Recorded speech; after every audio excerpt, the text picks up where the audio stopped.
the show pig business, biosecurity takes on a little different meaning, because part of the experience of raising pigs and part of how we thrive in this business is we invite the public to the farm.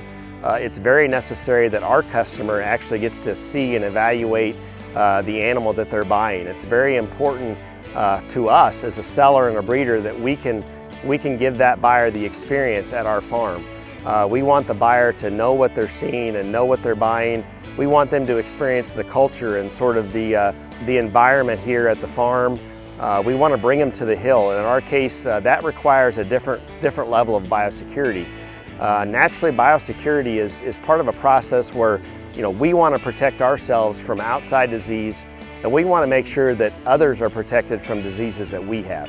Defining the line of separation, I think, is important.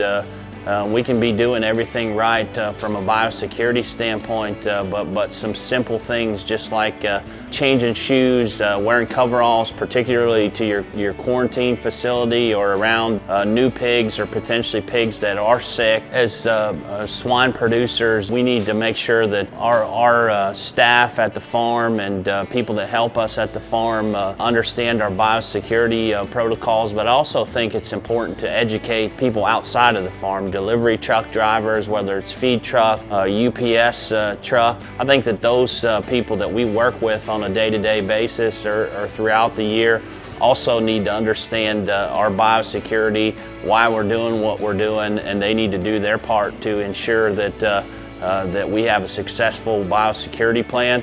We can do everything right, but it can be compromised if we don't do our part to educate everyone that we do business with on a day-to-day basis. Manure management, indoor and outdoor, I think can be an important part of biosecurity, not only on your operation, but is also a good part of just being a good steward. If your project isn't healthy, or your biosecurity plan on your farm isn't up to snuff, it's going to be an uphill battle. Whether you're just showing pigs or whether you're trying to breed and sell some pigs, biosecurity is the utmost importance. You can do everything else right, but if you don't have a good biosecurity plan, your chances of success are going to be diminished quite a bit by that shortcoming. Our protocol here is when we buy any gilts or sow prospects, we like to isolate, in particular when they come from shows, we like to isolate those gilts, sows, boars, wherever it may be, at a different facility. We've got a facility about a mile here from the home farm, and we put those over there for at least 30 days, and we like to go 60 days. We get them up to speed on our vaccination protocol that we use here at the farm, and then we in turn do a PCR test for PRRS before we bring those sows home or gilts home and introduce them into the herd here. You can have them in the isolation facility, but if you're going over there and walking through those pens, cleaning those pens in your same shoes or boots that you wear at the farm, you're working against yourself. It's real simple.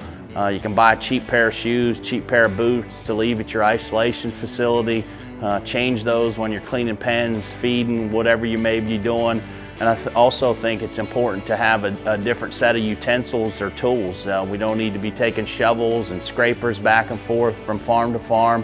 I think you have a dedicated a set of tools for each particular facility. Protocols to ensure the health of your operation is a big part of your success going forward.